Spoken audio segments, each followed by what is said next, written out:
Mr. Silent Channel. Please don't skip the ads, at paki-like naman, share at subscribe mo na rin, salamat. Kabanata 2101 Lasing na buhay at pangarap na kamatayan. 2101. Halos magkasabay ang pagbaril ng dalawa. Ang itim na higanteng espada sa kamay ni Yefan ay gumuhit ng napakagandang higanteng espada ng gininto ang liwanag na higit sa 100 metro ang haba, at nahulog ito sa harap ng Cup Moting sa isang iglap. Ang berdeng snake sword sa kamay ni Cup Moting ay naglaslas ng paalang, at ang berdeng mga baging ay mabilis na lumaki at kumalat, at naging mas makapal ng ilang beses. Yumuko si Qingteng, at pagkatapos alisin ang halos lahat ng kanyang lakas, huminto si Cup Mo at tumalikod, at humarap sa isang napakagandang sword intent glow. Ang malabo na alak ay nagtatanong sa hangin at alikabok. Ang kahanga-hangang lasing na bulaklak yin sword intent ay parang isang bugzo ng hangin, tumatama patungo kay Yefan. Alam ni Yefan ang kapangyarihan ng layunin ng espada na ito, kahit na mayroon siyang kaluluwa ng apoy na dragon, hindi niya ito mapaglabanan, kaya't agad siyang umatras at umindat ng isang gintong higanteng espada. Sa sandaling nakipag-ugnayan si Wu Shuangjianyi kay Nataisha, ito ay patuloy na hamina sa pamamagitan ng pagbaluktot. Bagamat nabigo itong harangan ang lahat, sa wakas ay nanalo ito ng kaunting espasyo para kay Yefan. Nang makita ito, alam ni Yefan na sa pamamagitan lamang ng pag-atake ng buong lakas at bilis magkakaroon siya ng pagkakataon. Kapag ito ay bumagal, ang lasing na bulaklak na yin na ito ay ubusin ang kapangyarihan ng kanyang layunin sa espada. Magiging paralisado pa ang sarili nito. Pag-atras at pagpapalawak ng distansya, nagbago si Yefan sa paghawak ng espada gamit ang dalawang kamay, at agad na naglaslas ng mahigit 100 ng espada. Sa kislap ng kidlat, ang siksik at malaking liwanag ng espada ay tila inatake ng mga makalangit na sundalo at Diyos, at biglang kumislap sa mundo, direktang humaharang sa lahat ng anggulo ng Cup Moing. Sa Dome Hall, ang lahat ng makapangyarihang tao sa banal na kaharian ay nakakita lamang ng hindi mabilang na malalaking sinag ng liwanag sa kalangitan, na patuloy na sumipol. Parang walang katapusang kapangyarihan, tuloy-tuloy ang pag-indayog, at pati anino ng dalawang tao ay malabo na. Napaka-emperor level na sword intent. Ang ganitong uri ng makapangyarihang sword intent ay hindi pa nakikita dati. Sabi ng lalaking balbas. Nasa panganib si Brother Cup. Kung medyo pabaya ka, maaaring hindi na ito maibabalik. Lahat ng powerhouses sa alam ng banal na kaharian na ang makapangyarihang layunin ng espadang ito, kung hinawakan, ay sapat na upang agad na patayin ang tasa. Parang tama na ang bala para pumatay ng mga ordinaryong tao. Ang punto, hindi ka matatamaan. Natural na alam ni Cup Moting na hindi siya hamarang ng husto, kaya niyang yumuko at magunat, kaya diretsyo niyang piniling umatras.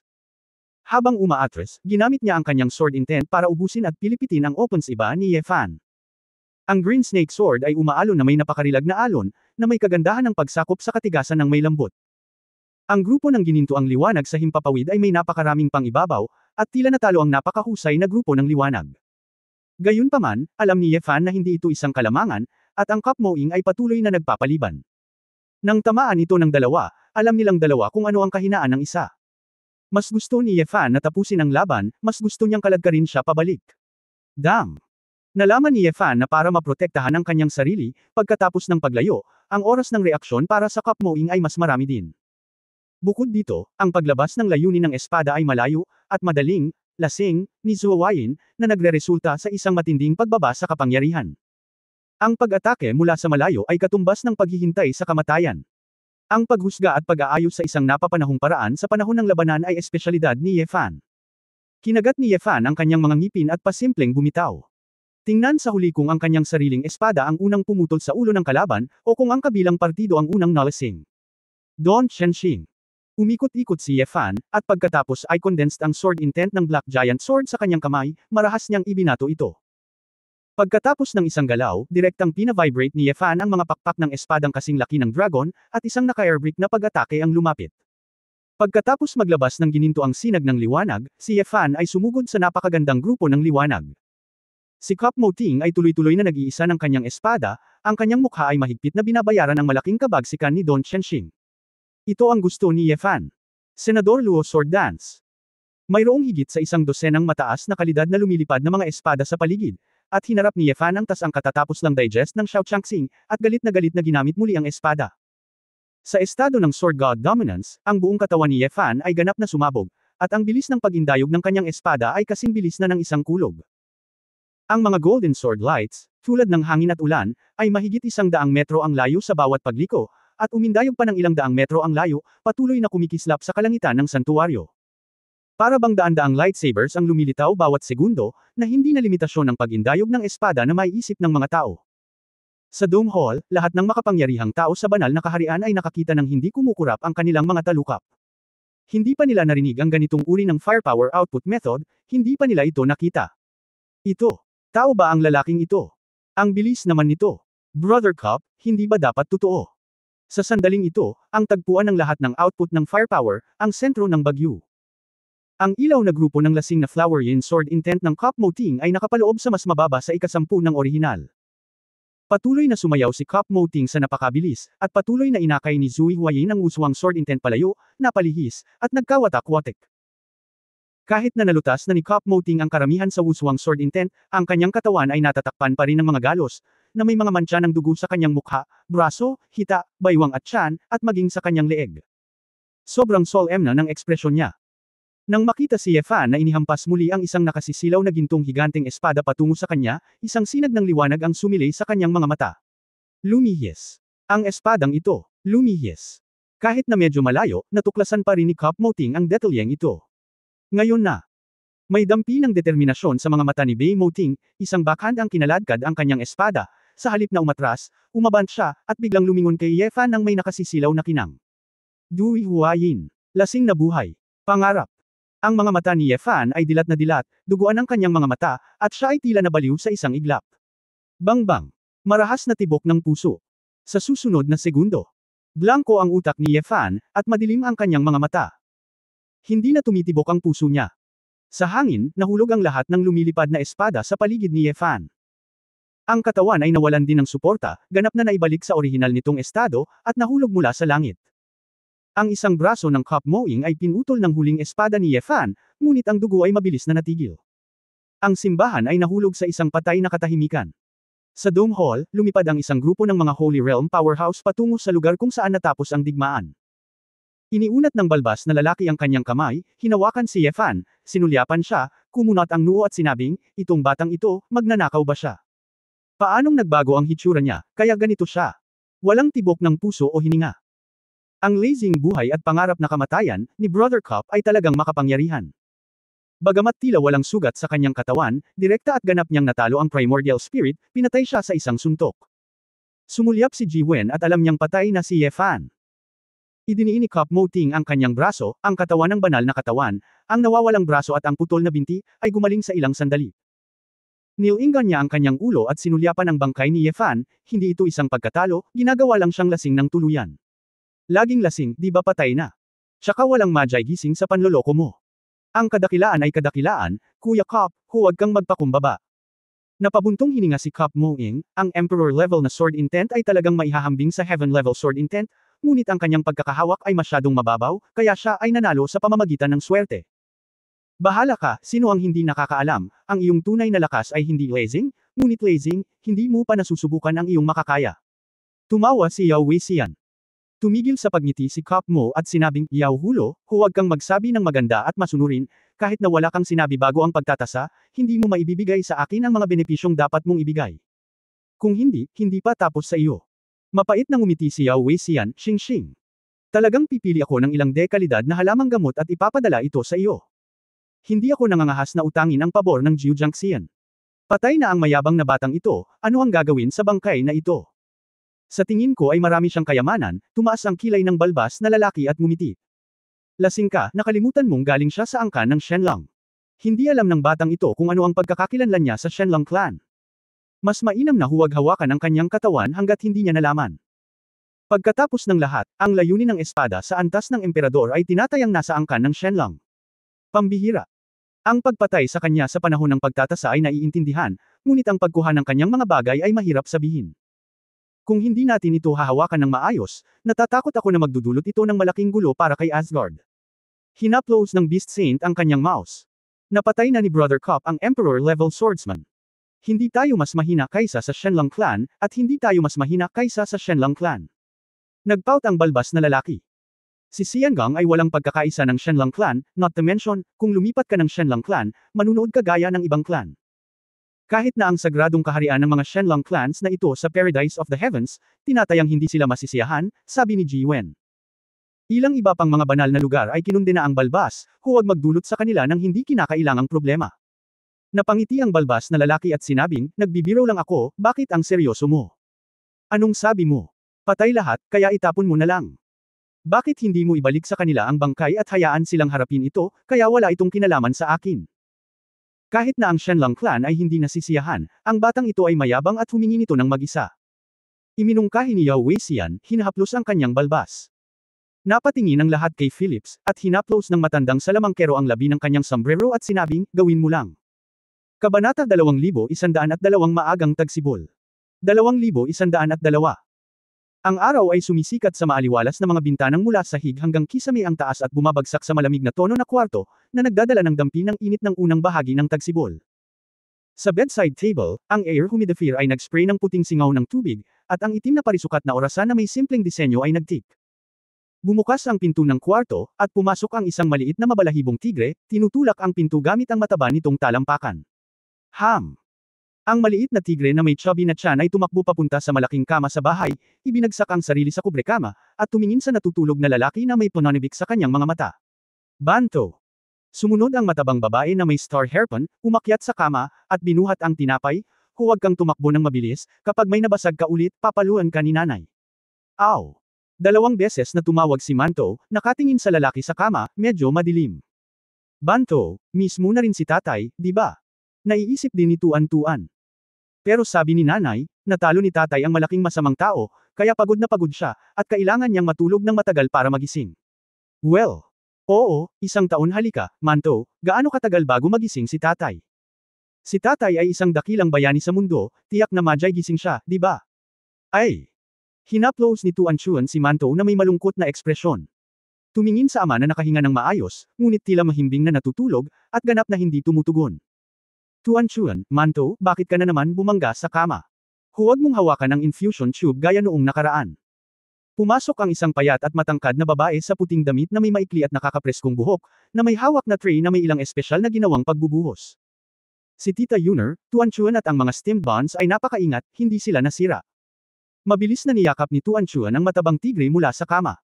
Ngumiti si Du Yuner Tian at inabot at hinawakan ang ulo ng bata, mahal, lumabas ka na may dalang steamed bread, tita ko na ang bahala sa tatay mo. Oh! Nagpout si Tuan-Chuan, tumalikod at kumaway kay Ye Fan, goodbye dad.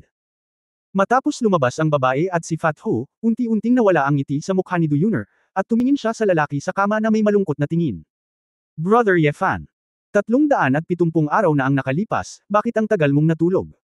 Ang mga mata ng babae ay kumikislap sa sakit at pananibik, at pagkatapos bamulong sa sarili, lumakad siya upang iangat ang kubrekama, nagsimulang maglinis at mag-alaga, magpalat ng mga pagbubuhos.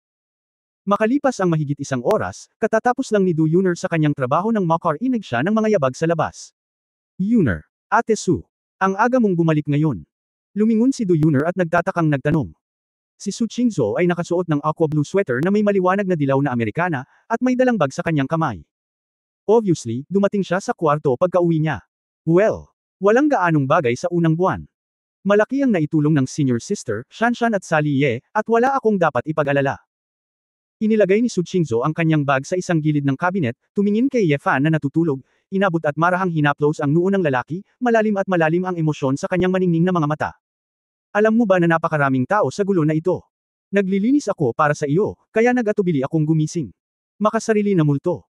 Medyo nag-init ang mga mata ni Du Yuner, at kinagat niya ang kanyang labi, kapag nagising si Brother Ye Fan, siguradong magagalit siya kapag nakita niya ang lahat ng ginawa ninyo, Sister Su. Off. Natawa si Su Qingzhou sa kanyang sarili, hindi ko siya kailangan na mapakilos, kailangan ko lang siyang gumalaw. Tinatawag siya ng buong mundo na Sword God, ang numero 1 tao sa mundo, ngunit ngayon ay nasa iyo na, Yuner na alagaan ka. Ano? Paano? Lahat ng magkakapatid ay nagtutulungan, hindi ako nag-iisa, napakawalang kwenta ko lang, hindi ako makakatulong sa malalaking bagay na iyon sa mundo. Nahihiyang sabi ni Du Yuner. Napabuntong hininga si Su Qingzhou, kung maaari, sino ang nagmamalasakit dyan? Mas mabuting hayaan ang taong ito na magising at sabihin na hindi natin pinahahalagahan ang mga bunga ng kanyang pagsusumikap. Ang kapal lang ng balat niya, medyo nasalo niya. Ang hawakan ay hindi dapat isalaysay sa kamatayan sa pamamagitan ng kanya.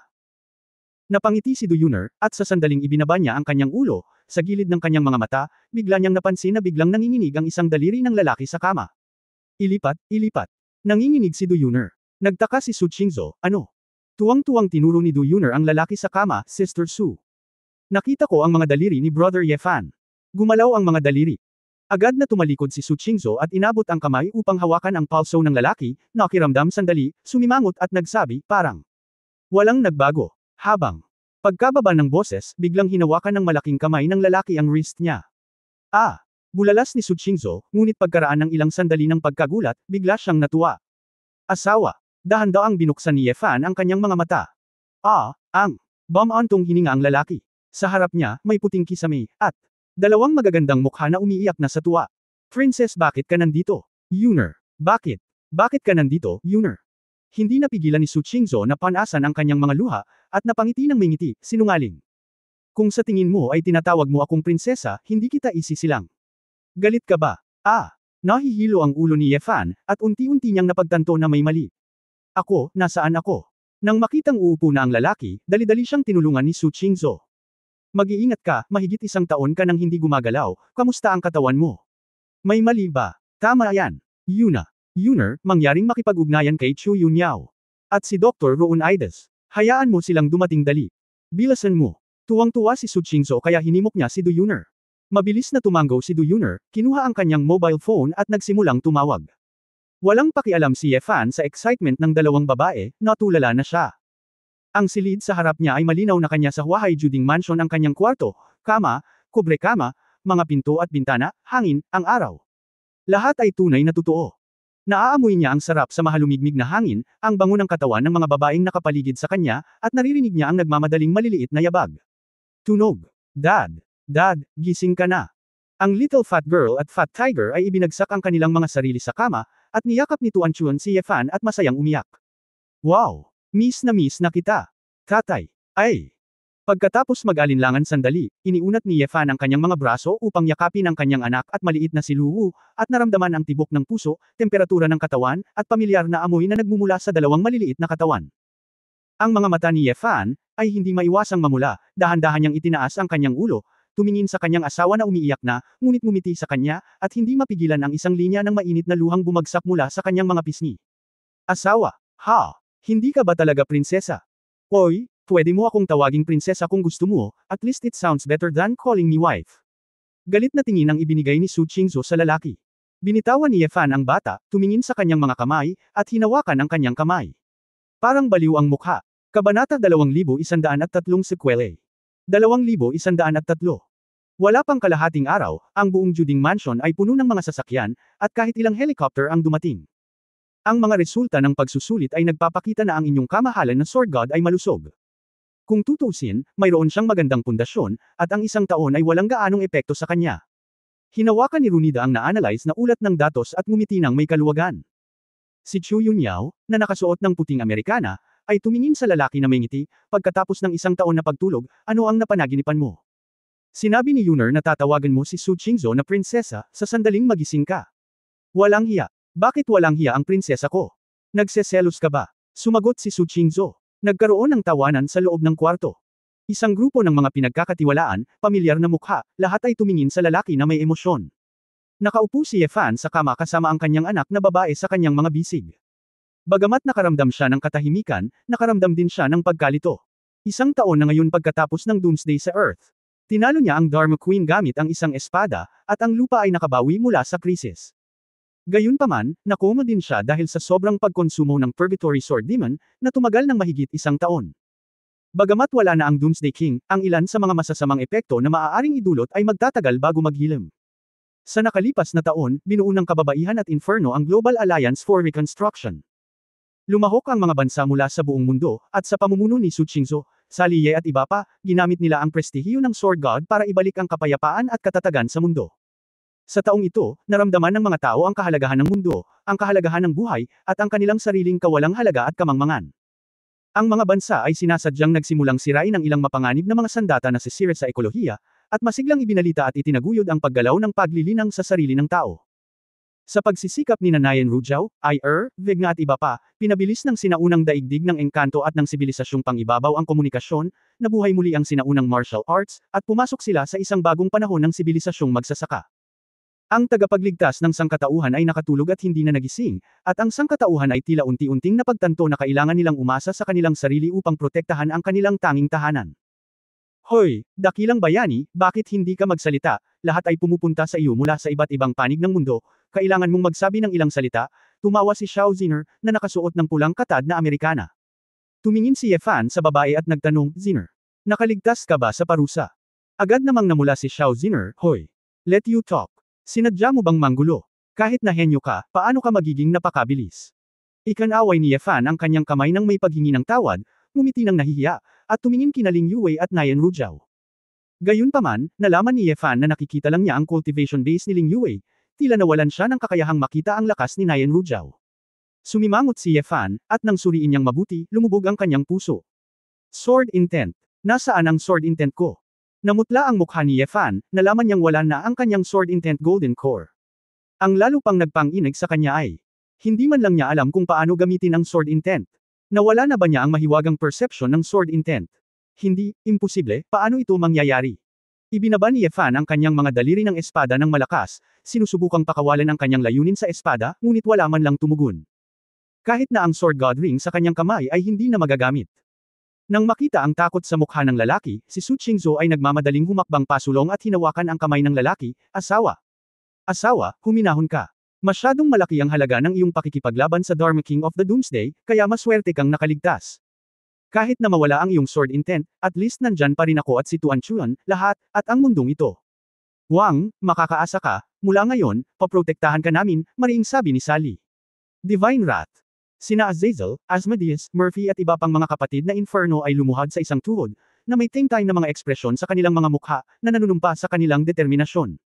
Brother Ye Fan, ang buong mundo ay mapayapa ngayon, at lahat ay napaka-peace, at walang digmaan. Kahit na hindi mo na magagamit ang espada, sa puso ng bawat isa, ikaw ang palaging magiging Diyos ng espada na nagligtas sa mundo. Sabi ni Shilanyo na may seryosong mukha. Tumingin si Ye Fan sa babae at paos na nagtanong, Xiaoyo. Ikaw sa lahat ng mga taon na ito. Saan napunta silang lahat? Medyo naguluhan si Shilanyo, saan ako nagpunta? Ako. Nagre-research ako kasama si Sister Yun Yao, at tumulong ako sa paghahanda ng ilan sa iyong mga nutrient solution.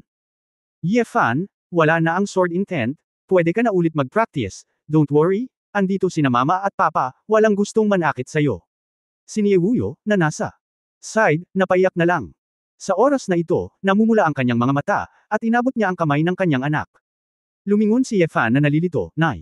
Anong pinagsasabi mo, tatay? Nahihiyang yumuko si Niewuyo, at sinabing, nakalimutan kong sabihin sa iyo, lumapit sa akin ang iyong ama, lumuhod at nagmakaawa sa akin na patawarin siya. Ako, para sa kanyang kaawa-awang kapakanan, bibigyan ko siya ng pagkakataon. Kung ayaw mo sa kanya, hindi mo na siya kailangang tawaging dad. Sa sandaling ito, isang lalaking nakasuot ng itim ang humakbang, si Ye Longyuan iyon. Tumingin si Ye Longyuan kay Ye Fan na may komplikadong mga mata, hindi ako isang mahusay na ama noon, ngunit sa hinaharap, susubukan kong gawin ang lahat ng aking makakaya. Lolo. Tumakbo si Tuan Chuan mula sa kama at pumunta kay Ye Longyuan, ngunit napakabait niya. Sa isang mapagmahal na ekspresyon sa kanyang mukha, iniunat ni Ye Longyuan ang kanyang mga braso upang kunin ang kanyang apo, tumingin kay Ye Fan na medyo nahihiya, at sinabing, ang batang ito ay lalo na gustong makipaglaro sa akin, at hindi ko alam kung bakit. Nakatitig si Ye Fan sa lahat ng nasa harapan niya, hindi niya alam. Maglakas loob na maniwala sa kanyang nakita at narinig. Gayunpaman, pumikit siya ng gusto, nalaman niya na hindi ito isang panaginip. Hindi kaya. Sina Hong Huang, Dasheng, Zhenbeihu Mansion, at Dong Tianfudi ay panaginip lang nang siya ay natutulog. Lahat ba ng nasa harap mo ay katotohanan? Kung iisipin mo ng makatwiran, parang mas totoo ang mundong nasa harapan mo. Pagkatapos ng lahat.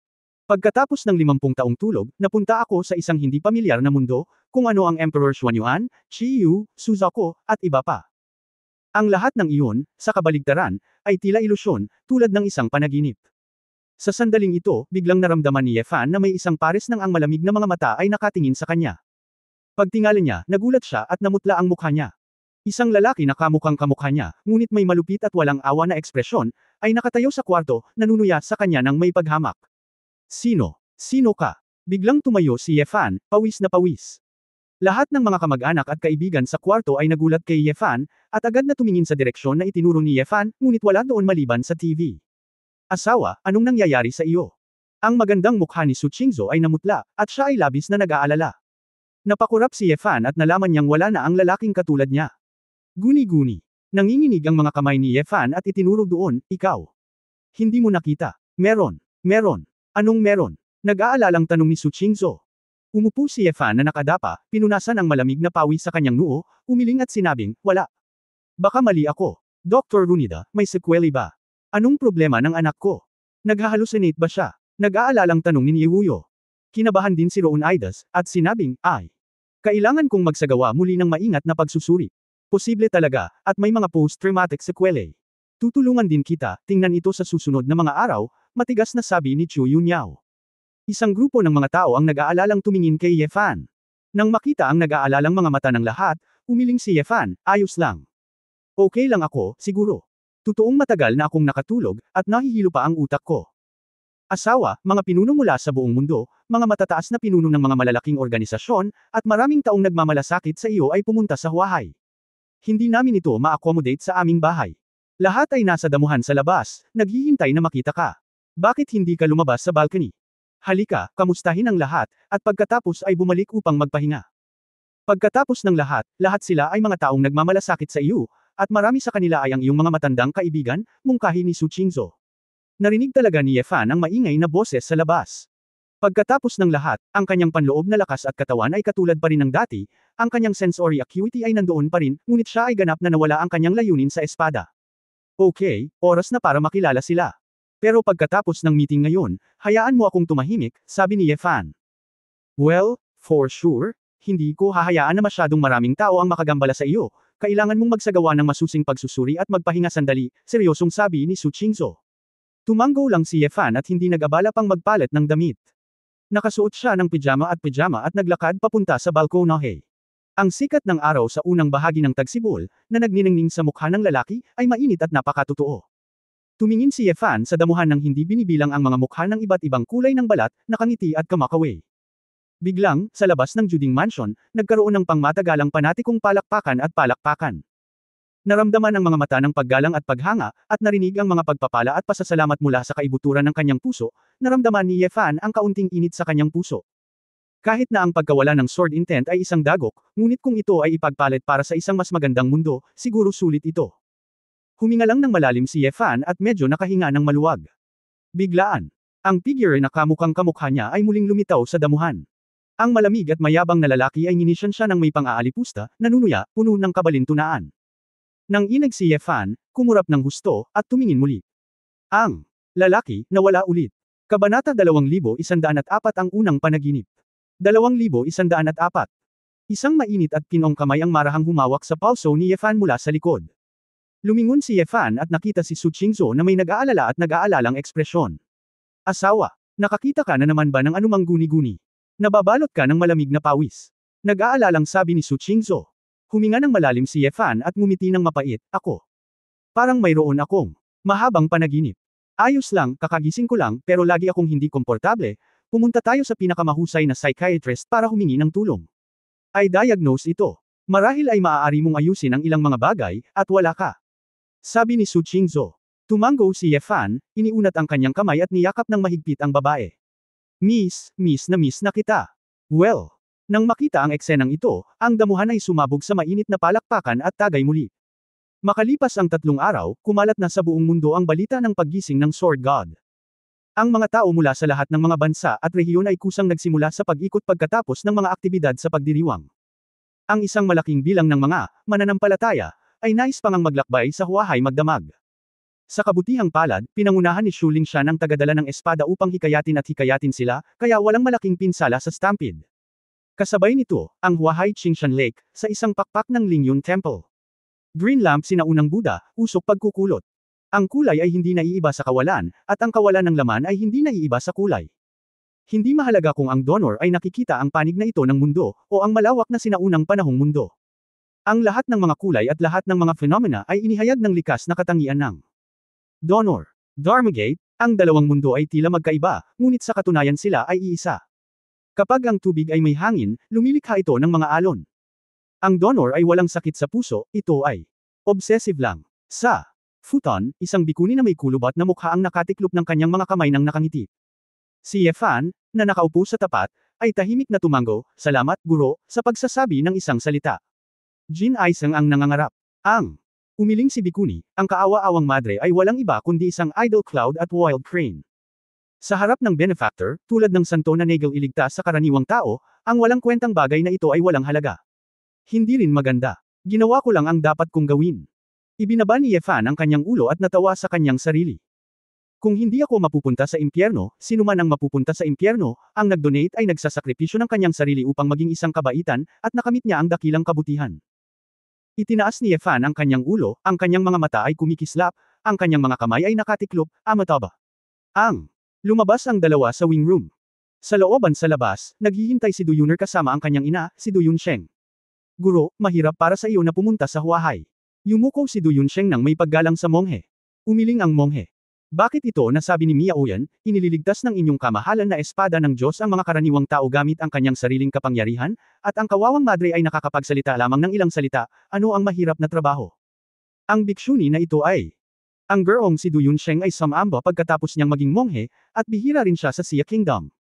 Sa nakalipas na 3 araw, si Yefan ay nakagawa ng pinakamaraming cutting-edge na eksaminasyon at nakita ang pinakamahusay na psychiatrist sa mundo, ngunit siya ay nasa isang komplikadong mood. Matapos marinig ni Duyunsheng ang tungkol dito, iminungkahi niyang hanapin ang kanyang mentor at subukang kausapin siya tungkol dito. Nagsalita si Yefan. Guro, gabi na, ihahatid na kita sa restaurant, sabi ni Duyunsheng habang ainal-alayan siya ng isang kamay. Hindi, ibalik natin ang kawawang madre sa bundok. Nandito ako para lang makipag-chat kay Shizuye. Bagamat wala akong magawa, oras na para umalis. Tumawa ang bikshuni. Guro, huwag mong sabihin niyan, pagkatapos makinig sa iyong mga salita, mas komportable ako, nakangiting sabi ni Yefan. Iyan ang pinakamaganda. Pagkatapos ng paulit-ulit na imbitasyon, ayaw pa rin ng bikuni na manatili ng mas matagal, kaya kinailangan ni Duyunsheng na ipadala ang kanyang guro sa high-speed rail station. Hinawakan ni Yefan ang kamay ni Duyuner at naglakad mula sa Qingshan Lake hanggang sa Zia Tea House. Kuya Yefan, mabuti na ba ang pakiramdam mo ngayon? Nangyayari pa ba ang kakaibang hallucination na iyon? Tanong ni Duyuner na may pag-aalala. Actually, hindi ako nagpakita sa nakalipas na 3 araw. Ako lang. Hindi ko naiintindihan kung ano ang panaginip at kung ano ang katotohanan. Sabi ni Yefan na may mapait na ngiti. Bahagyang sumimangot si Duyuner, tumalikod at lumapit kay Yefan, niyakap ang kanyang mga braso sa leeg ng lalaki, itinaas ang kanyang ulo, at hinalikan ng malalim. Niyakap ni Yefan ang payat na baywang ng babae at naramdaman ang kahangahangang tamis. Pagkaraan ng mahigit 1 minuto, binitawan ni Duyuner ang lalaki na may malabong ekspresyon, Brother Yefan, hindi pa ba ito sapat na totoo? Ngumisi si Yefan, nagpahayag ng isang masamang ngiti, hindi ito totoo. Kung gayon paano ito magiging totoo? Nag-aalalang tanong ni Duyuner. Hindi umimik si Yefan, inikot niya ang katawan ng babae gamit ang kanyang kamay, tumalikod, niyakap ang isang umiiyak na willow, at hinarap ang Qingshan Lake. Kuya Yefan, nababaliw ka na ba? Ito ang lakeside. Anyway, akin ang buong lawa, walang. Kung gayon, hindi yun maaaring naruroon. Duyuner, hindi mo ba sinusubukang iparamdam sa akin na totoo ako, sinta, masunurin? Hindi naman, Sinundan niyan ang mga alon sa libu-libong milya, kung saan walang buwan sa ilog ng Tagsibol. Gabi na, sa Zia Tea House, sa mabangong boudoir ni Ning Zimo. Si Yefan ay nakahiga sa komportableng malaking kama, sa tabi ni Naning Zimo at Duyuner, na nakatulog ng kontento, at Xiaoziner, na nahulog dahil gusto niyang tulungan ang kanyang kapatid na makalabas. Pagkatapos ng kabaliwan, huminahon, ang isip ni Yefan, na inaalala ang mga eksena ng sinaunang panahong mundo, ay totoo pa rin. Gayunpaman, kapag tinitingnan ang mga pinagkakatiwalaan sa paligid mo at naaamoy ang kanilang matamis na hininga, ito ay napakaganda at totoo. Kung ikukumpara sa mundong puno ng mga krisis, at maaaring mamatay anumang oras sa ilalim ng mga kamay ng ilang mga gawa-gawang hayop at Panginoon, ang mundo ay napakapayapa at maganda. Hindi namamalayan, nakatulog din si Yefan. Sa umaga, biglang umupo si Yefan. Kinakabahan siyang tumingin sa paligid at nakita niyang kwarto iyon ni Ning Zimo. Anong problema, asawa, bakit ka nagising sa gulat? Si Ning Zimo, na umiinom ng morning tea sa tabi niya at nag-swipe ng kanyang telepono, ay nag-aalalang nagtanong, nagkaroon ka ba ng bangungot? Nagpatikip si Yefan sa kanyang noo. Akala ko panaginip lang ang lahat ng kahapon. Anong klaseng wine sword na immortal ang natamba ulit? Panaginip yun, nakita mo na ang malaking mundo, bakit hindi mo maisip? Walang magawa si Ning Zimo na tumawa. Si Yefan ay tumawa din ng nakakahiya sa sarili, kalimutan mo na ito, huwag na nating pag-usapan iyon. Paano naman sina Yuner at Ziner? Bumalik na si Yuner sa orphanage, at sinabing may darating mula sa International Child Protection Association para kausapin siya tungkol dito. Hindi ko alam kung saan pupunta si Ziner. But, to be honest, Interesting talaga ang magkapatid, may feelings talaga sila sa isa't isa, ang saya-saya talaga kagabi, humigop ng tsaa si Ning Zimo at ngumiti sa daan. Naalala ni Yefan ang kaakit-akit na lasa, at direktang tumawa, kung gayon, ano ang gagawin ko ngayon? Nitong Sabado, hindi ba nangako kang dadalhin si Tuan Chuan sa Dolphin Show, nakalimutan mo? Reklamo ni Ning Zimo. Kung ayaw mong maging masaya dito, sisisihin ni Tuan Chuan ang tiyahin ko. Ah, iyon lang. Wala nang iba. Hindi napigilan ni Yefan ang tumawa at umiyak. Nailigtas mo ang mundo, hayaan ang iba na gawin ang iba, ang aking dakilang tagapagligtas. Hindi ba ang pinakamahalagang bagay para sa iyo sa hinaharap ay maging masaya at mamuhay ng komportable kasama ang iyong pamilya? Hindi ba ito ang pinakamalaking pangarap mo nang bumalik ka sa China? Napakurap si Ning Zimo. Natigilan si Yefan, ibinaling ang kanyang ulo upang tingnan ang maliwanag na liwanag ng umaga sa labas ng bintana, at bamulong sa kanyang sarili. Ito ba ang pangarap ko? Kabanata 2105 Sino ka? 2105. Sa mga sumunod na araw, natuklasan ni Yefan na ang misteryosong lalaki na eksaktong katulad niya ay hindi na muling nagpakita. Ang makulay, maaliwalas at komportableng buhay ay halos nakalimutan din ni Yefan ang mga masalimuot na kaisipang ito, na parang mga guni-guni lamang. Sinasamahan ng aking asawa na mag-shopping sa mga supermarket, kumain, umiinom at magsaya kasama ang aking anak na babae, nagbabasa ng mga kwento sa kanya sa gabi, nakasakay kay Xiao Jin, at naglalakad sa paligid ng matabang tigre. Noong ako magkaroon ng pagkakataon, dadalhin ko sina Niewuyu, Tita Jiang, Zhu Xinjiang, Ji Wanqing at iba pang pamilya kasama ko people, pumunta sa Qingshan Lake para mag-barbecue at mangisda. Sa wakas ay sinamantala ni Mumumo ang pagkakataon at nagkaroon ng maraming oras para makipaglaro kay Yefan. Sa mansyon ni Chu Yunyao, pinag-aralan ni Yefan, ang babae at si Shilanyu ang pisikal na kalusugan ng mga lalaki at babae. Nagpunta sa sinaunang daigdig ng engkanto upang suriin ang pag-unlad ng interkomunikasyon sa pagitan ng dalawang mundo, at matagumpay na nakumpleto ang huling hakbang kasama si Nayan Rujiao. Pumunta sa pamilyang Shenlong para bisitahin ang mga kamag-anak, at maaari kang magpalipas ng gabi kasama si Ling Yuwei sa maliit na patio na tinatalakay ang mahika ng Kimen. Sa Splendid Group, sa opisina ni Feng Yaing, ang mga babaeng, visiting the class, ay nagtrabaho ng husto. Sa punong tanggapan ng eskrimidor, in-inspection, kung wastong na disiplina ni Xu Lingshan ang kanyang mga nasasakupan para sa kanya. Bagamat hindi na niya magagamit ang espada, ngunit gamit ang space jump device, maaari ring pumunta si Yefan sa Purgatory Island anumang oras. Sa isla, mayroon pa ring maliit na duwende tulad ni Wu Yesho na naghihintay sa kanya. Isang grupo ng magkakapatid ang laging naghahanap sa kanya para uminom. Madalas pumunta sina Ir at Vinia sa mga party. Ang paggalang, at si Su Qingzu ang nasa likod ng kontrol, kaya walang media ang darating para lihim na kumuha ng litrato at sundan si Yefan. Kahit na hindi mabilang ang mga taong gustong makilala si Yefan, hanggat ayaw siyang makita ni Yefan, natural na hindi sila maaabala. Bagamat siya ay baliw na sinasamba at sinasamba tulad ng isang Diyos, si Yefan ay hindi nagmamadali. Nakita na lang niya ang lahat ng uri ng pananalita at balita na pumupuri sa kanya, at siya ay nasa mabuting kalooban. Bago mo alam, Qingming Festival. Sa ilalim ng maulan na kalangitan, ang sementeryo ni Huahai. Pinamunuan ni Yefan si Tuan Tuan, at kasama ang mga batang babae, nakasuot ng itim na suit, itim na palda, at may hawak na itim na payong, pumunta sila sa lapida ni Pangulong Li at nagdala ng mga bulaklak. Dahil ang pagkakakilanlan ni Yefan ay kilala sa mas maraming tao, si Din Li ay kilala rin bilang ang papel ng tagapagturo ng buhay ng Sword God noong siya ay bata pa. Ang ilang mga tao ay nagsulat pa ng isang stone tablet na may salaysay ng buhay para kay Pangulong Li, at inilagay ito sa tabi ng sementeryo para magbigay galang ang mga tao. Ang lahat ay nagtipon dito upang pasalamatan ang ordinaryong at pambihirang matandang ito para sa lahat ng kanyang ginawa sa kanyang buhay. President Li, okay ka lang ba dyan? Nakatulog ako noong nakaraang taon at hindi ako nakapunta sa iyo. Bagamat hindi mo masyadong iniisip, hindi mo direktang iniligtas ang mundo. Hehe, matanda ka na hindi ko inaasahan. Tiningnan ni Yefan ang mga larawan ng matanda bago siya mamatay, at pagkatapos ng mahabang katahimikan, yumuko siya. Matapos magbigay-pugay ang lahat kay Din Li, naglakad sila pababa sa gilid ng burol. Mahigit sa isang dosenang itim na S600 at business version na Range Rovers ang nakapark sa gilid ng kalsada, at isang eskrimidor na nakasuot ng salaming pang-araw ang nakatayo sa tabi ng bawat kotse. Asawa, lumabas tayo para magbigay-pugay kay Pangulong Li, hindi natin kailangan ng ganoong kalaking labanan. Nakita ni Yefan ang eksenang ito, tulad ng malaking tao sa pelikula, hindi niya maiwasang mapangiti. Ito ay pinasimple ko pa rin. Ngayon ang pandaigdigang alyansa ay malinaw na nagplano ng antas ng proteksyon ng mga mahahalagang tao. Ikaw ang pinaka-nakatatanda, at dapat kang mag-deploy ng seguridad kapag naglalakbay ka sa publiko, sabi ni Su Qingzu. Nagpout si Yefan, maaari akong nasa anumang panganib. Hindi ba ito isang pag-aaksaya ng mga mapagkukunan ng tao at pananalapi? Kailangang gawin iyon ayon sa mga patakaran, hindi ito araw-araw. Galit na sabi ni Su Qingzhou. Nang papalapit na ang ilang tao sa sasakyan, biglang naramdaman ni Ye Fan na may mali. Sandali. Sumigaw si Ye Fan, back up. Bakit? Nagtataka si Su Qingzhou. Nang matapos magsalita ang babae, bigla siyang nakarinig ng mga pagsabog mula sa ilang sasakyan sa gilid ng kalsada. Boom boom boom. Isang grupo ng mga apoy ang pumutok sa langit, at ang mga sumabog na pinto at mga piyesa ng kotse ay lumipad na may apoy. Naghiyawan ang ilang babaeng staff sa eksena. Agad na niyakap ni Ye Fan ang kanyang anak sa tabi niya at nagmamadaling tumalon pabalik, sa wakas ay nakaiwas sa panganib. Mahusay din ang paglilinang ng mga babae, kaya natural na walang problema. Nilingon ni Ye Fan ang kanyang ulo at tumingin sa isang kagubatan sa kanyang harapan. Nakita ko ang isang ulap ng itim na usok na nananatili sa labas ng kagubatan, at isang dosenang mga ball ang apoy ang na-project mula sa itim na fog, binobomba si Ye Fan at ang iba pa. Atake ng kaaway. Lahat ay nagpo-protekta sa Sword God. Agad na nagutos si Shu Lingshan.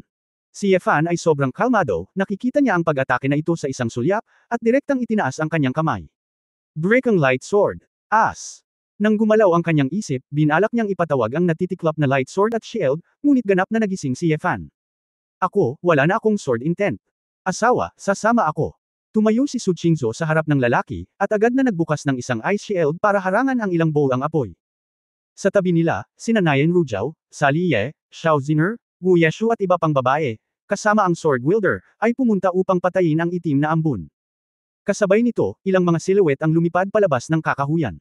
Ang bawat isa sa kanila ay isang malakas na mamamatay tao, ngunit ang lakas ni Nayan Ruzhao at ng iba pang mga babae ay mahirap makahanap ng kalaban sa mundong ibabaw, kaya natural na sapat silang harapin ito. Mabuhay ang Dharma King sa dulo. Isang lalaking salamangkero na may lantang mukha sa itim na ambon, nang makitang hindi siya katugma sa lumilipad na espada ni Nayan Ruzhao, direktang nagpasabog sa kanyang sarili. Pagkatapos ng naglalagablab na apoy, mabilis na natapos ang labanan. Mula sa simula hanggang sa wakas, nakatayo si Ye Fan sa kinatatayuan at hindi kumibo. Kung tutuusin, hindi na niya kailangang kumilos, at sapat na ang mga taong nakapaligid sa kanya para lutisin ang labanan. Tahimik na tumitig si Ye Fan sa magulo na eksena sa kanyang harapan, at pagkatapos ay tinitigan ng blanco ang sword god ring sa kanyang kamay na may maalalahang ekspresyon. Nagmamadaling lumapit si Shu Lingshan, Ye Fan, okay ba kayo ni Tuan Chuan? Dapat ay ang Dharma King Doomsday. Alam ng mga panatikong mananampalataya ng mga monarko, na pupunta ka rito, at tambangan. Lingshan, anong ginawa mo? Paano mo pinapasok ang mga taong ito sa huwahay? Galit na galit si Su Qingzhou. Sinisi ni Shu Lingshan ang sarili, titingnan ko ito. Pasensya na. Okay lang, huwag mong sisihin si Shanshan, ang mga kasanayan sa spell ay patuloy na nagbabago, normal lang na hindi mabantayan ito, ayos lang para sa lahat, bumalik si Ye Fan sa kanyang katinuan, payo. Lahat sila ay maliliit na tao, hindi sila maaaring gumawa ng anumang mga alon. Si Jillian ay walang kailangang gawin, ang babaeng ito ay kayang hawakan ang lahat ng ito ng mag-isa, sabi ni Xiao Ziner na may kawalang halaga. Nag-aatubili ng ngumiti si Ye Fan, mukhang. Kailangan kong umasa sa lahat ng kagandahan para protektahan ako mula ngayon. Asawa, ano ang sinasabi mo? Ang ganitong uri ng maliit na lalaki ay hindi mo kailangan na kumilos sa unang lugar. Sila ay mamamatay sa lahat. Kahit na wala kang sword intent, hindi ka nila magagawang patayin, sabi ni Nayan Ruzhao. Wang, iimbestigahan ko at aalisin ang mga ugat, matigas na sabi ni Sali Ye. Ngumiti si Ye Fan at umiling, sige, balik na tayo, gutom na ako. Makalipas ang mahigit isang oras, umuwi si Ye Fan. Pagkatapos kumain ng masaganang tanghalian na inihanda ni Tita Jiang at Ji Wanqing, pinag-usapan ng mga babae sa hapag ang tungkol sa pagpatay. Si Ye Fan ay tila walang pakialam, inaalagaan ang kanyang sarili sa pagkain at pag-inom. Busog na ako, matulog ka na. Tumayo si Ye Fan at sinabi. Matulog kapag busog ka, huwag tumaba sa gitna ng edad, galit na sabi ni Su Qingzhou. Hinawakan ni Ye Fan ang kanyang tiyan at ngumiti, anyway, ito na ang edad para tamasahin ang kaligayahan, kaya kung papalorin ka, swertehin ka, haha. Ngumiti din ang mga babae at umiling at sumama sa kanya. Bumalik si Ye Fan sa kanyang silid, isinara ang pinto, at unti-unting nawala ang ngiti sa kanyang mukha. Pagpasok sa banyo, binuksan ang gripo, hinugasan ni Ye Fan ang kanyang mukha ng malamig na tubig. Sa pagtingin sa sarili sa salamin, ang pamilyar na mukha na ito ay medyo malabo. Huminga ng malalim si Ye Fan, kumurap at umiling. Kukuha na sana ako ng tuwalya para panasan, pero biglang may pumipintig na isip. Tiningnan niya ng maigi at nakita niya na si Ye Fan, sa salamin ay nanunuya sa kanya, ang kanyang mga mata ay puno ng panunuya. Ikaw. Napaatras si Ye Fan, nilunok ang kanyang lalamunan, at namutla ang kanyang mukha. Sino ka? Kabanata 2106 ang tunay na emperador. 2106. Ye Fan, sa salamin ng isang mahina at nakakatakot na tawa. Sino ako? Hindi mo ba talaga alam? Oh, hindi ka nang ahas umamin. Si Yefan ay mukhang malungkot at hindi sigurado, nakakuyom ang kanyang mga kamao, sinusubukang pakalmihin ang kanyang sarili. May sword intent. Dahil sa iyo, na hindi ko magagamit ito, tama ba? Duguan ang mga mata ni Yefan, at tinitigan niya ang sarili sa salamin. Tumawa ang lalaki sa salamin, ang kanyang boses ay parang isang mabigat na makinang gumugulong, at tumagos ito sa makapal at namamaos na tenga ni Yefan. Bakit, sa wakas ay namiss ko ang aking layunin sa espada sa antas ng emperador? Hindi ka ba naging masaya sa panahong ito? Hindi lahat ng pangarap mo. Nakamit mo na ba ito? Anong sword intent ang kailangan mo? Ang mga basurang ito, parang basurang kalaban, itong mga babaeng nakapaligid sa iyo, mga kapatid, ay makakatulong sa iyo na ayusin ito. Ginagamit mo pa ba ang iyong sariling mga kamay? Paprotektahan kanila ng mabuti at hindi hahayaan kung magdusa ka ng anumang pinsala, maaari kang maging isang tao sa iyong pamilya na may kapayapaan ng isip, isang mabuting asawa, isang mabuting ama. Maging sword god, sa memorya ng mundo, maging iyong tagapagligtas. Bang! Pumalakpak si Yefan sa salamin, malapit sa salamin, huminga ang mainit na hininga, lumitaw ang puting ambon sa salamin. Ibalik mo sa akin ang layunin ng espada. Ibalik mo ako. Ano ka ba? Ikaw lang ang kabit ko. Bakit ka nakikialam sa sarili mong negosyo? Ungol ni Yefan sa mahinang boses. Bakit, galit? Galit. Napakagandang buhay, ano ang dapat ikagalit? Oh, nalaman mo ba na ang pagiging protektado ng iba at ang paghingi ng tulong mula sa iba ay hindi magandang panlasa? Pagtingin sa isa sa iyo isang babae, nagiging mas kapaki-pakinabang kaysa sa iyo, nakikitang hindi na nila kailangan ang iyong proteksyon, hindi na masyadong umaasa sa iyo. Hindi ka ba komportable? Manahimik ka. Ayokong makinig sa mga kalokohang teorya mo. Ibalik mo sa akin ang sword intent ko. Kinagat ni Yefan ang kanyang mga ngipin. Nagbiro ang lalaki sa salamin, sa tingin mo ba, na inalis ko ang iyong layunin sa espada? Tulala, tanga, duwag. Ikaw ang sumuko sa iyong layunin sa espada. Ikaw mismo sumuko. Natigilan si Yefan, nakatitig sa salamin, at pagkaraang manigas ng mahabang panahon, umatras ng 2 hakbang.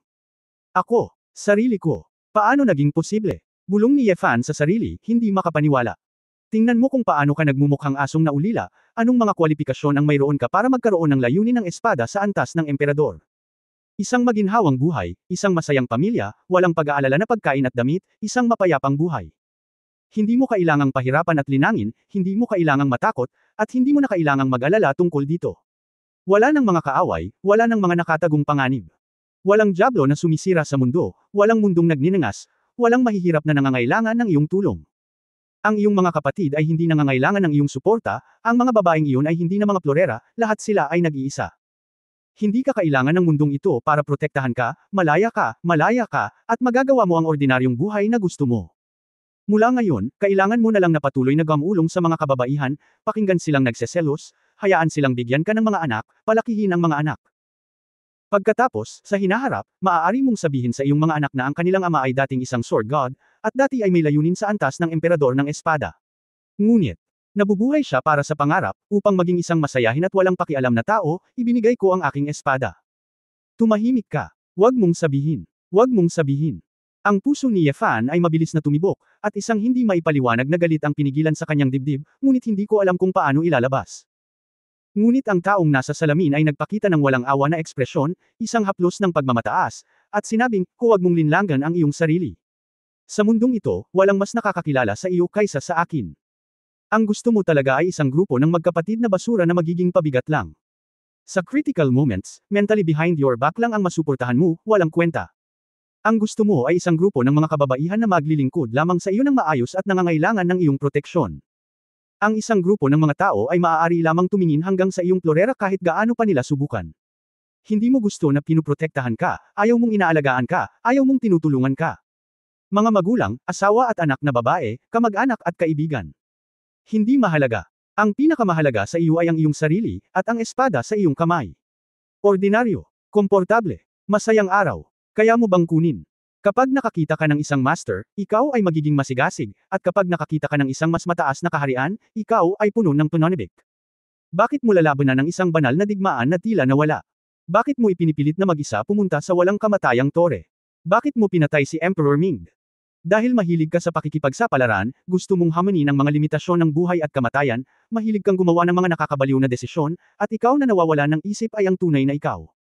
Ang layunin ng espada sa antas ng emperador ay hindi ililito sa isang lalaking handang mamuhay ng mapayapang buhay, talagang hindi. Nakatayo si Yefan sa harap ng salamin, ang kanyang mga mata ay namumula, ang kanyang mga ngipin ay nakadikit, ang kanyang mga kalamnan ay naninigas, at siya ay patuloy na nanginginig. Manahimik ka. Hindi ganito. Hindi. Patuloy itong tinatanggihan ni Yefan, ngunit ang kanyang boses ay parang very powerless. Ang taong nasa walang pakialam ang salamin, at sinabi ng may dominanteng mukha, ang dahilan kung bakit ang emperador ay isang emperador ay hindi dahil mayroon siyang libu-libong milya at milyon-milyong sundalo. Ito ay tiyak na dahil siya ay isang emperador na magkakaroon ng mga bansa at mga sundalo. Kung wala ang emperador, ang lahat ay titigil sa pag-iral. Ang tunay na emperador ay hindi kailanman umaasa sa sinuman, ang emperador ay handang magbigay lamang ng limos at ayaw ng anumang kapalit. Hindi kung gaano siya karangal at kung gaano siya kahanda na magbigay, ngunit gagamitin ng emperador ang kanyang sariling mga kamay upang mapanalunan ang lahat ng gusto niya. Itinatag ng emperador ang kanyang karera, inilibing ang kanyang mga buto 1,000 milya ang layo. Ang mundo ay pag-aari ng balo, ano ang gusto ng balo? Huwag kalimutan, noong una mong napagtanto ang layunin ng espada sa antas ng emperador, ang akala mo ay sa langit at lupa, ako lang, at ito ang walang kapantay. Pahintulutan lamang akong ipagkanulo ang mundo, huwag hayaan ang mundo na ipagkanulo ako, ay ang emperador. Nililinlang mo ang iyong sarili, kunin ang karaniwan bilang isang panaginip, at kunin ang kasiyahan bilang isang hangarin. At lumaban sa puso ng emperador. Bakit master ang emperor level sword intent? Bakit may emperor level sword intent ka?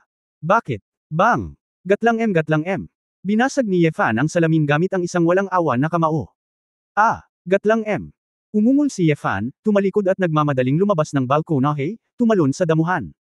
Sword God ring. Gusto ko ng espada. Gatlang M.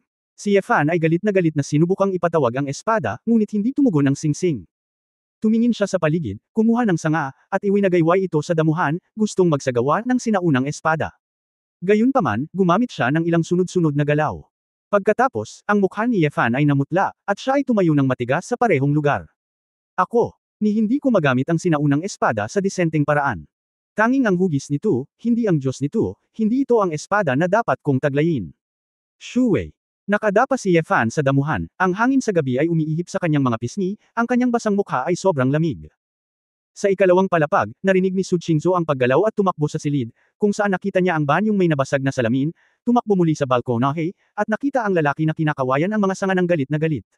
Ang babae ay nagpakita ng bakas ng kalungkutan, tumalon pababa, at niyakap si Yefan mula sa likod. Asawa, ayos lang, kahit nawala na ang layunin ng espada, maaari kang magsimulang muli. Magsanay, napakaraming paraan upang linangin, siguradong makakatayo ka muli. Tumingin si Yefan sa likod ng walang laman, tinitingnan ang bulaklak ng peras at maulan na mukha ng babae, asawa. Masyado ba akong makasarili? Umiling si Su Qingzhou, paano, isinakripisyo mo ang iyong sarili para sa mundo, walang katulad mo sa mundo. Mas hindi makasarili. Talaga. Saglit na natawa si Yefan sa kanyang sarili, at pagkatapos ay nagtanong, kung ganoon ay kasama mo ako, masaya ka ba? Of course. The days you woke up, it was me. The happiest time. Hinawakan ni Yefan ang kamay ng babae at nakangiting tumango. Nagtanong muli si Su Qingzhou, ano ang tungkol sa iyo, asawa? Hindi ka ba masaya ngayon? Matagal na tayong nagsumikap, hindi ba para lamang tayo sa kasalukuyang buhay? Saglit na nag-alinlangan si Yefan, tumingin sa umaasam na mga mata ng babae, at bumulong, oo. Napakasaya ko rin. Masayang ngumiti si Su Qingzhou at yamakap sa lalaki, asawa, huwag kang malungkot tungkol kay Jianyi, huwag mo itong isipin. Masaya ang pamilya namin. Mas makabuluhan ang buhay kaysa sa pagsasanay ng espada, di ba? Niyakap ni Yefan ang kanyang asawa at nag-isip ng Biglang may naalala si Su Qingzhou, at may kaunting hinanakit na sinabi, hubby. May nakalimutan ka bang mahalagang bagay pagkatapos magising? Nagtaka si Yefan, ano ang problema? Noong ikaw ay nasa Antarctic, bago ka nagkaroon ng mapagpasyang labanan sa Dharma King, ano ang iyong ginawa, at nakalimutan mo? Naisip ito ni Yefan, at biglang nagsabi, paano ko makakalimutan? Ikaw pumayag ka sa proposal ko. Pero parang nakalimutan mo na. Kalimutan mo na, magkunwari na lang tayo na hindi, parang gusto ko talagang makasal sa iyo, bulong ni Su Qingzhou. Pinilit ni Yefan ang kanyang dila, anong kalokohan ang pinagsasabi mo, sisimulan ko kaagad ang paghahanda. Kukunin ko muna ang mga larawan ng kasal ngayong linggo. Kabanata 2107 ang tunay na sarili. Nagdaraos ng kasal noong 2107. Ay natural na isang abalang gawain, pabayaan ang kasal ng Sword God.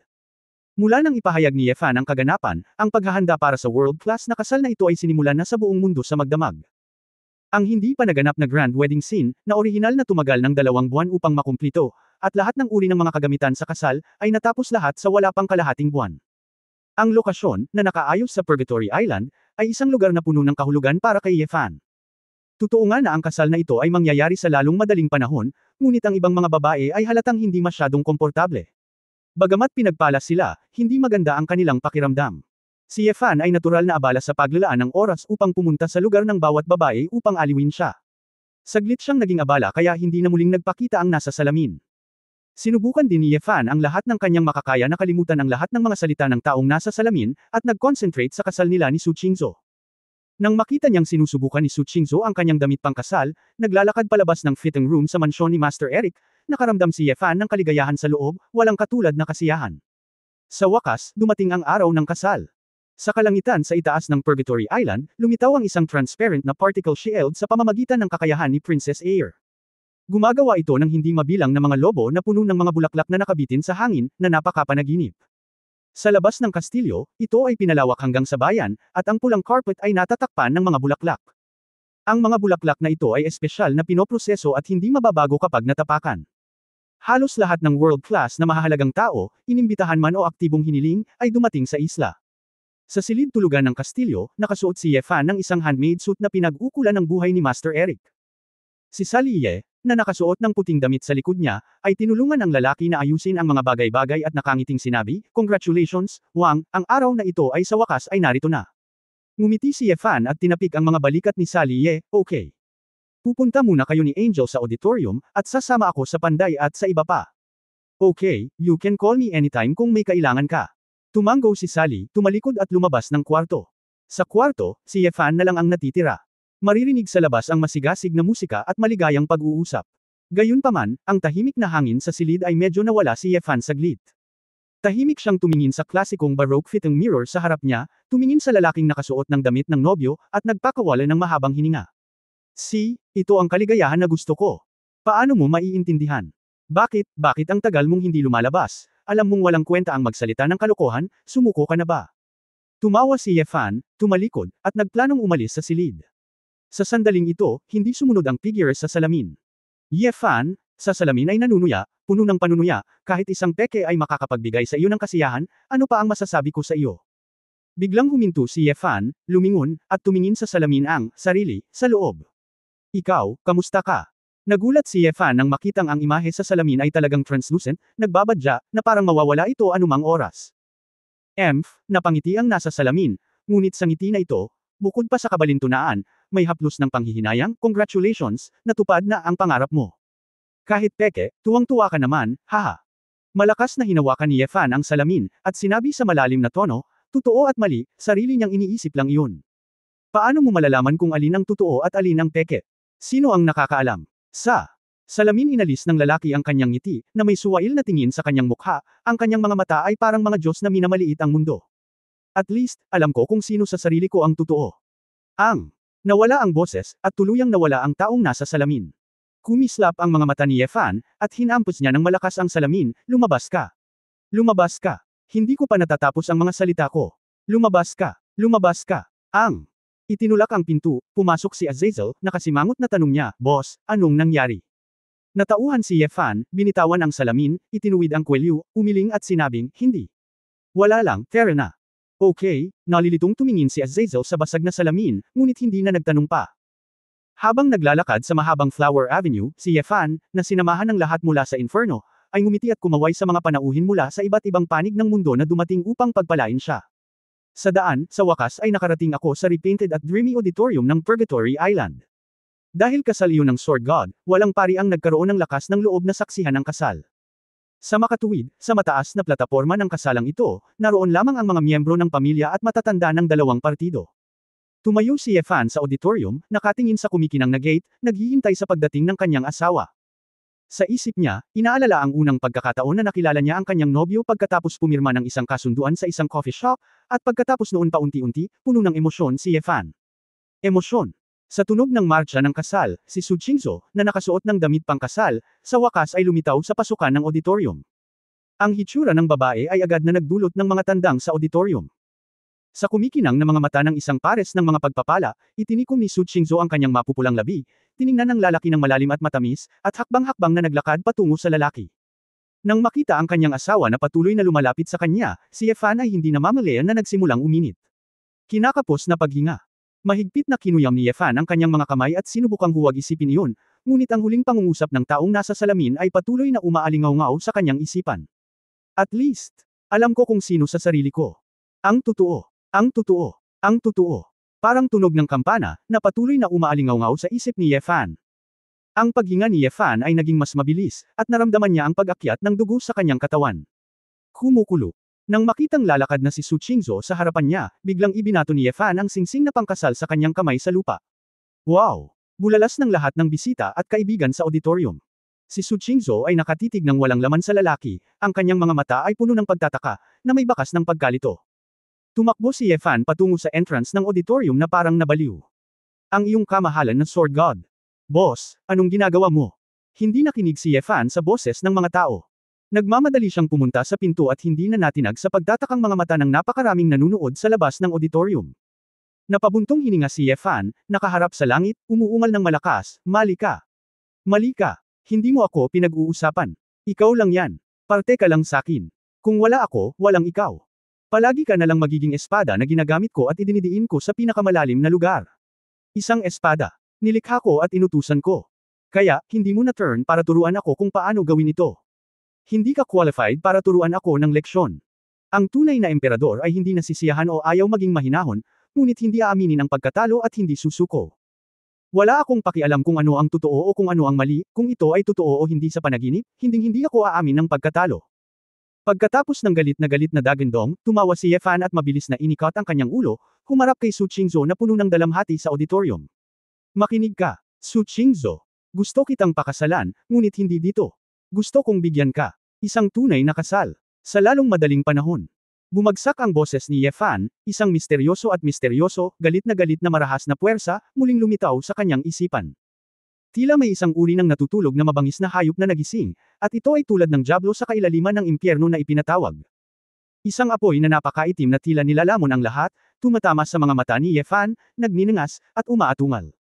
Mawala, lahat nawala para sa akin. Si Yefan ay umungal, nakatapak sa lupa, at ang bundok kung saan matatagpuan ang buong auditorium ay gumuho. Isang napakalaking magic na apoy, tulad ng isang madilim na pagsabog ng supernova, ang tumangay sa buong isla ng Purgatorio at sa buong kalangitan. Ang buong mundo. Lahat ng nasa harap mo, sira, disillusioned. Kabanata 2108 Matinding Parusa. Sa isang gilid na bulwagan ng 2108 Asgard, ito ay maningning sa ginto at asul, na may mga inukit na beam at pininturahan na mga gusali. Nakaupo sina Nayan Rujao, Xiao Ziner, Ning Zimo at Ling Yue sa dalawang tea table na gawa sa isang piraso ng jade. Sa mesa, mabango ang herbal tea, at maliwanag ang kulay ng prutas. Ang handyman na nagsilbi sa kanila ng tsaa ay nasa antas ng Heavenly Venerate, na talagang ikinagulat ng 4 na babae, at ang karangyan ng Asgard ay malamang na mahirap pantayan. Ziner, bakit hindi mo sabihin na hindi pa lumalabas ang asawa mo? Wala namang masama diba? Nayan Ro clenched her skirt, nag-aalala at nanatiling nakatingin sa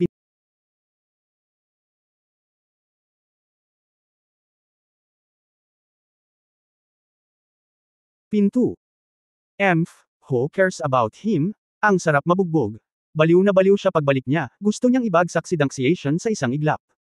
Nilinaw muna ang gamot na iyon, at handa siyang dumating, alam niyang papasok pa ang bitag sa loob, tulala talaga siya. Naiinis na sabi ni Xiao Ziner, ngunit hindi maiwasan ng kanyang mga mata ang pagtitig sa labas ng pinto. Walang paraan para gawin ito. Kung gusto mong magkaroon ng tunay na posisyon, kailangan mong kilalanin ang mga ninuno ni Xiao Ru tulad ng ginawa niya sa nakaraan. Ang mga ninuno ni Xiao Ru ay nagtayo lamang ng isang sekta, at ang kanyang asawa ay nais na manalo sa Danciation sa isang hakbang.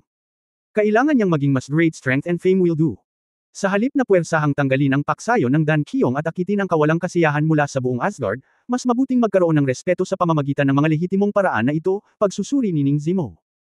Ito ang Divine Sword Sect, ang Sword God, na napupuot sa kanila kapag narinig nila ang kanilang mga pangalan. Kung napakaraming swordsman at cultivator ng espada sa Honghuang, kung talagang wala silang reputasyon at pinagseselosan ang mga tagalabas, hindi na talaga sila tatayo, sabi ni Xiao Ziner. Napakatagal na. Ano ang nangyayari sa loob? Walang gumagalaw, bamantong hininga si Nayan Rujiao. Nang pumasok ako ngayon, nakita ko na may mga napakasalimuot na porma sayo na nakaayos sa halos lahat ng distansya sa Asgard Palace.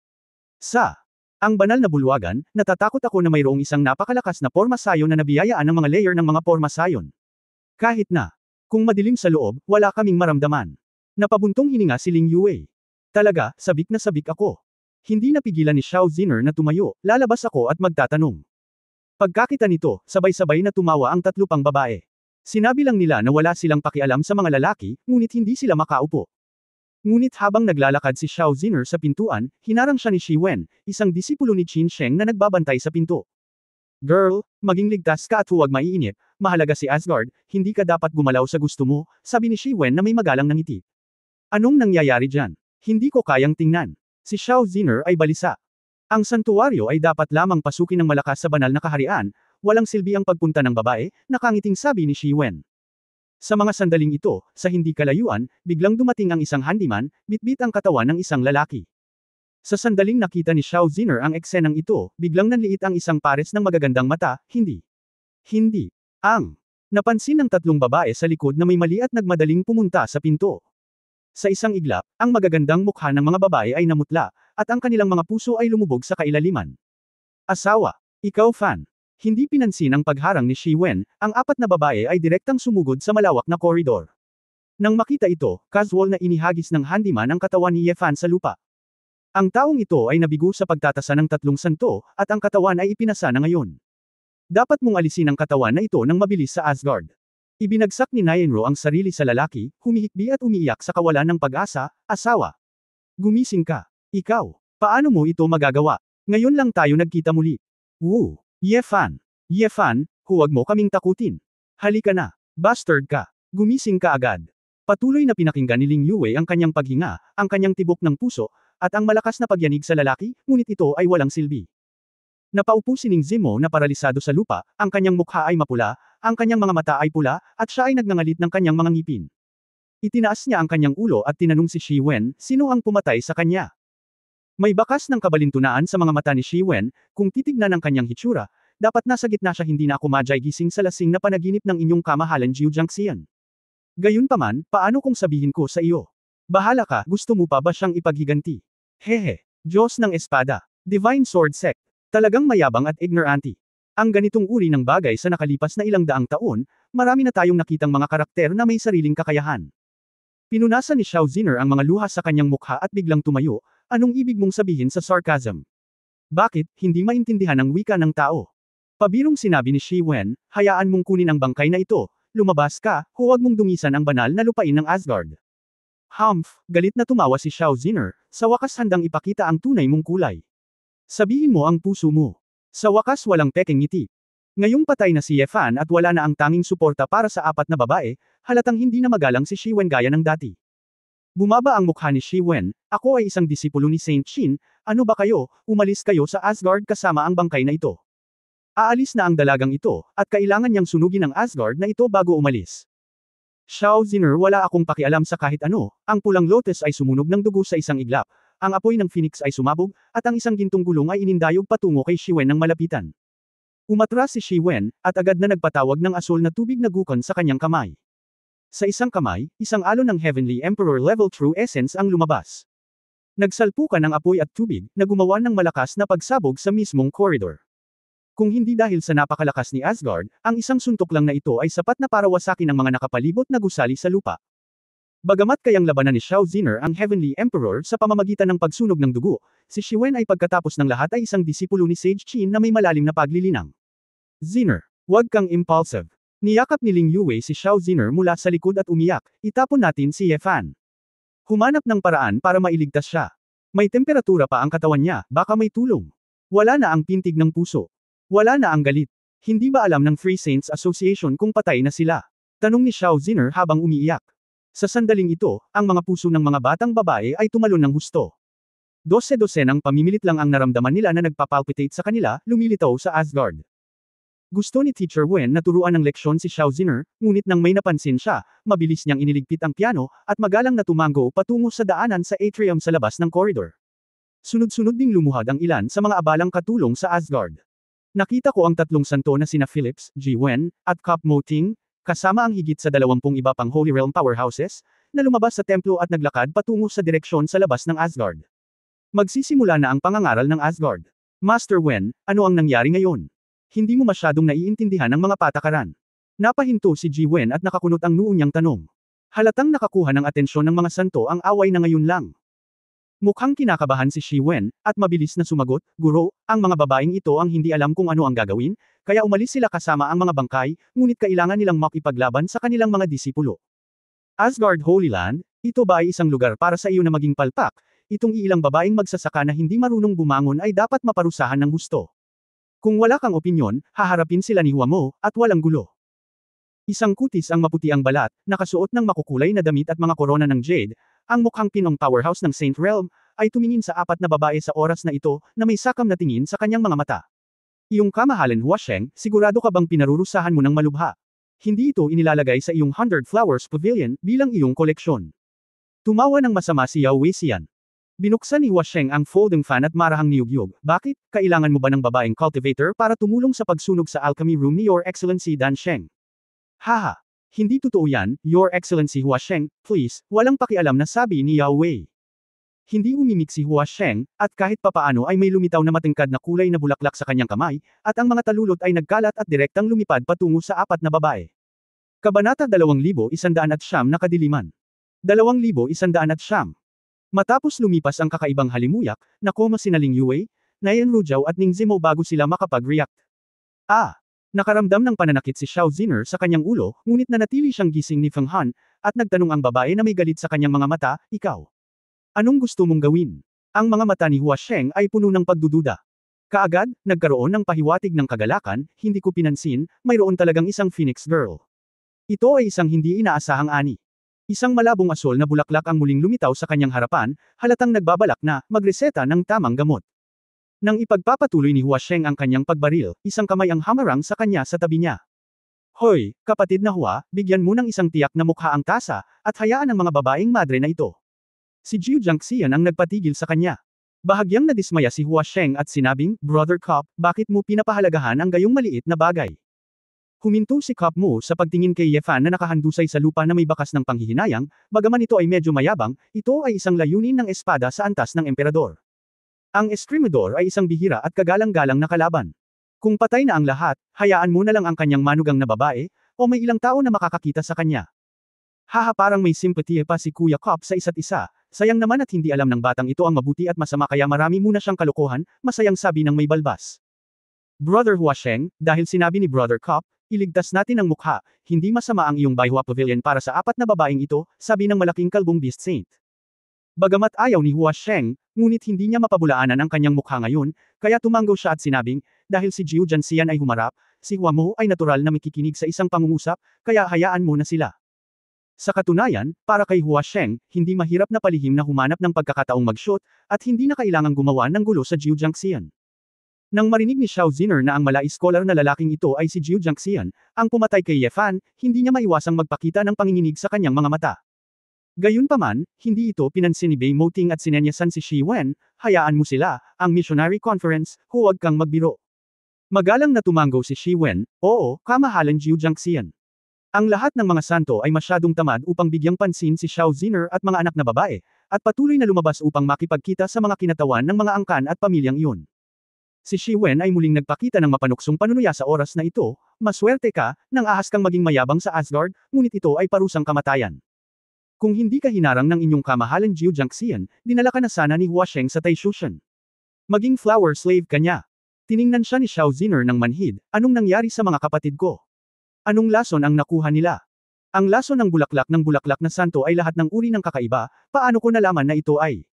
Alin ang ginamit mo? Mabilis na alisin ang lahat ng ito. Hinimok ni Shi Wen. Galit na galit si Xiao Ziner, lahat sila ay nakoma, paano ko sila aalisin? Paano sila majay gising? Ang lahat ng patay ay ililipat sa likod ng bundok para sa akin, at itatapon. Sino ang sinasabi mong patay? Hindi patay ang kapatid ko. Galit na galit si Xiao Ziner. Tumitig si Shi Wen, mabahong babae, hindi mo alam kung ano ang mali. Kahit anong lakas ng loob mong gumawa ng gulo, hindi ka mapoprotektahan ni Jiu Jiangxian. Ikaw. Galit na galit si Xiao Ziner kaya napakunot ang kanyang noo, sabog na ang kanyang baga. Nang makitang patay na si Ye Fan, hindi alam ang buhay at kamatayan ng tatlong magkakapatid, at nag-iisa siya. Ano ang silbi niya sa napakalaking mundong ito? Siya ay palaging naiinip, mapagmataas at magagalitin. Sa sandaling ang dugo ay nasa kanyang ulo, si Xiao Ziner ay walang pakialam sa anumang bagay, at direktang sinunog muli ang kanyang dugo, at ang kanyang katawan ay puno ng apoy ng Phoenix. Bully ka, patay na itong binibini ngayon, lalabanan kita. Isang grupo ng mga handyman ni Asgard ang sumugod, ngunit iniunat ni Shi-Wen ang kanyang kamay, na nagpapahiwatig na hindi nila kailangang pumunta. Dahil nagmamadali ka sa paghahanap ng kamatayan, tuparin natin kayong lahat. Tinawag ni Shi-Wen ang kanyang Gukon, at dumagsa ang tunay na diwa ng Heavenly Emperor. Nang makitang igagalaw muli ng dalawa ang kanilang mga kamay, isang figure ang agad na lumipat sa atrium. Isang pamimilit, biglang parang isang higanteng bundok, ang sumugpo sa tunay na diwa nilang dalawa. Master Wen, anong problema? Di ba sabi ko sa'yo kunin mo lahat? Narinig ni Qin Shengji na may abnormalidad sa loob, at hindi nalutas ng sarili niyang mga disipulo ang bagay na iyon, at biglang nakaramdam ng sobrang kahihiyan. Nang makita ang pambihirang malungkot na ekspresyon sa mukha ng kanyang amo, mabilis na lumuhad si Shi-Wen sa isang tuhod at sinabing, Guru. Ang babaeng ito ang ayaw makinig sa payo at nagpumilit na kumuha ng 1 pulgada. Siya ang una. Malamig na iniwas ni Ji-Wen ang kanyang mga mata kay Xiao Zinner, babae ng Phoenix. Huwag mong isipin na kabilang ka sa angkan ng Phoenix, hindi kami maglalakas loob na hawakan ka. Ito ang palasyo ng engkanto, kung masungit ka, hindi ka kayang panatilihin ng angkan ng Phoenix. Ang dalagang ito ay hindi ang iyong basurang apprentice. Nang aapi ng iba, ginagawa ng babaeng ito ang lahat ng mag-isa. Kung may lakas ka ng loob, hayaan mo akong labanan siya ng one-on-one. Papatayin ko itong bastos na bastos sa harap mo. Galit na sabi ni Xiao Zinner. Hindi makatwiran at masungit na babae, kahit na magmakaawa si Brother Cop para sa iyo, kailangan pa rin ni Ben Sheng. Sabi ni Ji-Wen sa kalagitnaan, at biglang nakaramdam ng panginginig sa kanyang mga buto. Ito ba? Sa katunayan, hindi lang si Ji-Wen, kundi pati na rin ang lahat ng mga sagradong powerhouse na lumabas lang at nakipagpulong sa mga kinatawan ng angkan at mga aristokratikong pamilya ay may naramdaman. Ang mababa at mabigat na vibration sound ay nagmula sa buong Immortal Palace. Para bang nayanig ang Asgard, isang nakakatakot na pamimilit na nagparamdam sa mga santo at sa lahat ng monghe sa loob at labas ng Asgard na nanginginig, na parang bumaba ang Diablo, tinakpan ang buong Asgard. Walang pakialam ang mga santo sa pagsisimula ng kumperensya ng pangangaral, at iniwan ang isang grupo ng nalilitong mga kinatawan mula sa labas, at sumugod muli sa atrium. Anong nangyayari? Bulalas ng balbas. Anong nangyari? Si Phillips, ang pinuno ng 3 santo, ay medyo hindi makapaniwala. Natigilan ang mga mata ni Cop Moting, na para bang may natuklasan siya, na nagpakita ng hindi kapanipaniwalang tingin. Mahigit sa 200 ang Holy Realm powerhouses, isang grupo ng mga servants mula sa Asgard, lahat ay nakatingin sa lupa, isang bangkay. Naramdaman din ni Xiao Zinner na tumindig ang kanyang balahibo, ang kanyang primordial spirit ay takot na takot. Gayunpaman, iba siya sa iba na naruroon. Naramdaman na niya ang pamimilit na ito noon pa man. Pwede ba? Matalim na inikot ni Xiao Zinner ang kanyang ulo at tumingin kay Ye Fan sa lupa. At ilang punto sa katawan ng lalaki, may bakas ng madilim, malupit na apoy na patuloy na pumuputok. Ang madilim na apoy na parang mga hibla ay patuloy na tumataas, at sila ay lumalakas at lumalakas. Puff! Puff! Ang tibok ng puso na nawala ay malakas na dumating sa pandinig ng lahat. Huminga ng malalim si Ye Fan, at isang paos at mahinang boses ang lumabas sa kanyang lalamunan. Unti-unting binuksan ni Ye Fan ang kanyang mga mata, maitim na mga mata, nangangitim na apoy. Tila lalamunan ng madilim na apoy na ito ang lahat ng nakikita mo. Naramdaman ni Xiao Zinner ang pamimilit na ito ng malapitan, at halos malagutan siya ng hininga. Tinakpan ng babae ang kanyang bibig gamit ang isang kamay, nataranta at tuwang-tuwa, hindi napigilan ng mga luha ang pagpatak. Oo, Ye Fan. Isang malakas na putok ang nagmula sa direksyon ng simbahan. Isang itim na baliw na anino, tulad ng isang halimaw sa kailaliman, ang kumawala sa hola nito at mabilis na dumating. Isang mabangis at brutal na aura ang dumaan sa atrium, at ang itim na higanteng espada ang nahulog sa Sanctuary Lake. Ang itim na higanteng espada ay gumawa ng keng, at direktang tumusok sa Jade Ground ng Immortal Palace, na kilala na hindi masisira. Ang matagal na apoy ng Dark Sword intent na ito ay nagmumukhang kakaiba at malas, mabangis at malupit. Gamit ang isang kamay, dahan-dahan niyang inalalayan ang itim na higanteng espada, at ang figure ni Ye Fan ay nasuray-suray, at tila tumayo ng matigas. Nagpakawala siya ng mahabang hininga na parabang nagising siya sa mahimbing na pagkakatulog.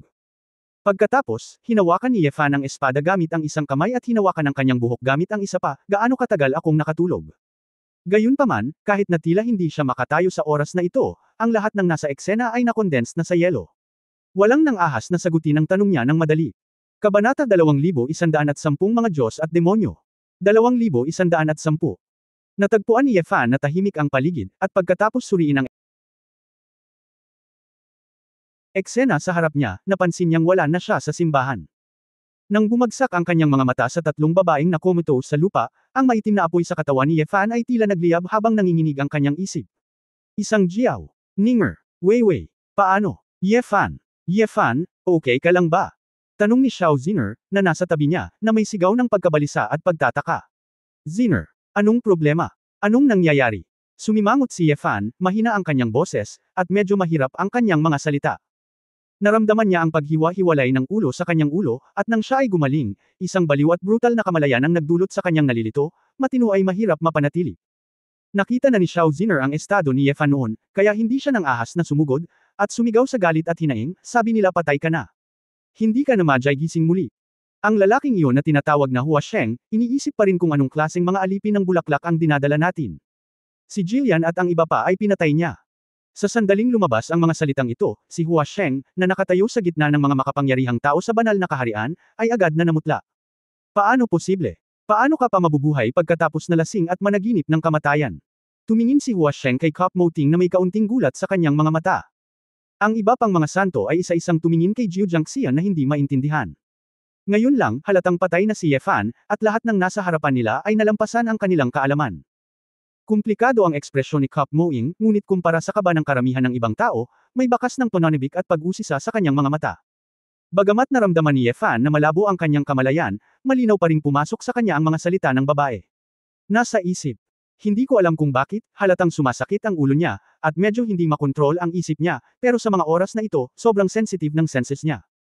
Ito ay tulad ng lahat ng hangin sa paligid, ang mga daluyan ng dugo ng mga powerhouse ng banal na kaharian ay kumikiliti, ang mga tibok ng puso ng mga naghihintay sa labas ng palasyo ng engkanto, at maging ang mga dahon ng damo sa loob ng 100 milya ay nanginginig. Walang nahuhulog, lahat ay malinaw na pumapasok sa iyong mga tainga. Ang kanyang utak ay nagpapatakbo sa isang hindi masabi na bilis, na nagpapadala ng lahat ng impormasyon sa isang iglap. Sa sandaling ito, ang kanyang madilim na apoy na tumitibok ng mga mata, ang mundong kanyang nakita, ang mundong kanyang naramdaman, ay isang walang uliran na, bagong mundo. Ito ay isang ganap na bagong anggulo, isang buong bagong kahulugan. Sinabi ng mga sinaunang tao, kung hindi mo alam ang tunay na mukha ng bundoklo, kailangan mo lamang na nasa bundok na ito. Sa oras na ito, si Ye Fan ay tila lumabas sa bundok, at nakita ang mundo sa kanyang harapan.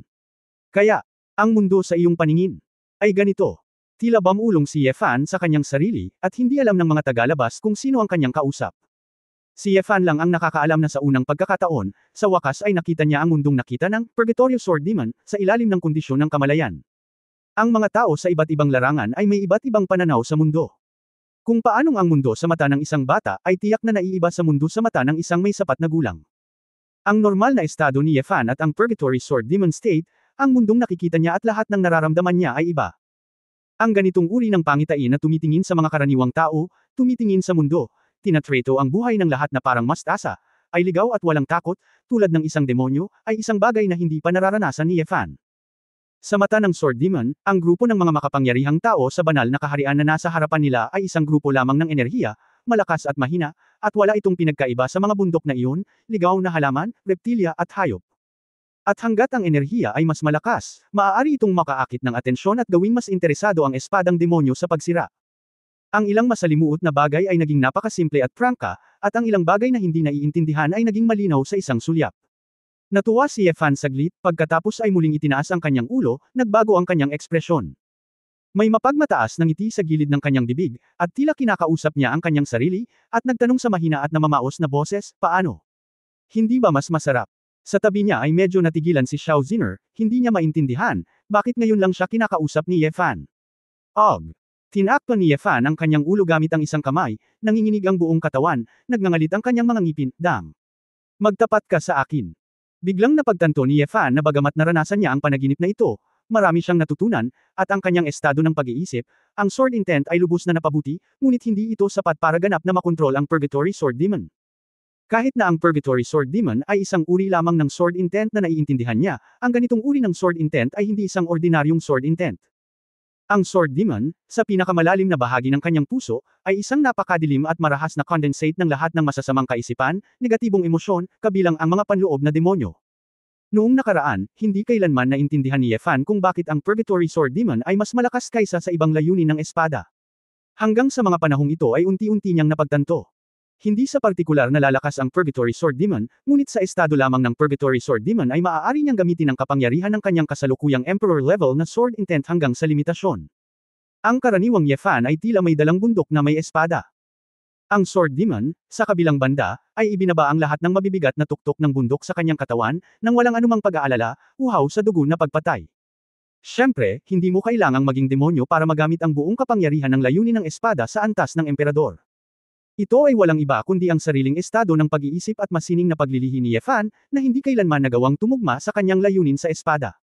Tanging sa estado ng Purgatory Sword Demon, umasa siya sa kawalan ng malay, upang ganap na isagawa ang layunin ng espada sa antas ng emperador. Ang mga kaisipang ito ay salamat din sa mga pahayag ni Ye Weiyang at sa mga pahayag ni Suzuko, na nagbigay inspirasyon kay Yefan. Bagamat naunawaan na niya ang layunin ng espada sa antas ng emperador sa simula, hindi pa niya nagawang ganap na pasiglahin ang kanyang puso ng isang emperador. Sa tuwing itinataas ang kanyang layunin sa espada, iniisip niya na protektahan ang kanyang minamahal, upang mabuhay. Ngunit, sa katunayan, iniwasan ni Yefan ang kanyang pinakamalalim, makasariling pagnanasa. Mas malaking ambisyon. Kung ikukumpara sa Purgatory Sword Demon at Emperor Xuanyuan, kahit na ginamit niya ang parehong Emperor level na Sword Intent, ang pagkakaiba ay nasa salitang, contention. Walang kapantay na layunin ng espada, ang paraan ng emperador. Sa langit at lupa, iisa lang ang emperador. Kung hindi ka lumaban, paano ka matatawag na emperador? Si Ji Xuanyuan ay nahuhumaling sa pagproklama sa kanyang sarili bilang emperador, hindi lamang para sa kapakanan ng kapayapaan sa mundo, kundi para din sa kapakanan ng immortalidad. Ngunit para din sa pagmaster ng layunin ng espada. Alam niya na kapag siya ay talagang nakaupo sa posisyon ng isang emperador, maaari niyang tunay na maramdaman kung ano ang isang emperador. Ito rin ang dahilan kung bakit, hindi nagtagal matapos maging emperador si Emperor Xuanyuan, gumala siya, ngunit wala siyang interes sa imperyo, dahil sa simula, gusto lang niyang maramdaman ang posisyon ng emperador. Marahil ang ilan sa mga banal na kapangyarihan ng kaharian ay masigasig din na sabihin ang emperador ay walang iba kundi ang pagnanais na maunawaan ang paraan ng emperador. Walang sino man ang ganap na hindi makasarili, kahit na ito ay isang emperador ng sinaunang panahon, magkakaroon siya ng sarili niyang mga pagnanasa. Kung hindi ka man lang manggahas na harapin ang sarili mong pagnanasa, hindi ka man lang matuwid na tao. Paano ang emperador? Makinig ka. Isa ka lang espada sa kamay ko. Makikinig ka lang sa akin. Ganon din ang nakaraan, at magiging ganoon din sa hinaharap. Walang pakialam si Yefan sa sakit ng pagkakahati ng kanyang ulo, kaya hindi na lang niya ito ginawa ng paulit-ulit, at direktang triple ito. Pagkakawatak-watek. Gatlang M. Napaungol si Yefan sa sakit at kabaliwan. Matapos ang triple disintegration, ang kaluluwa ng dragon sa katawan ay lumakas, at ang isip ay naging mas malinaw.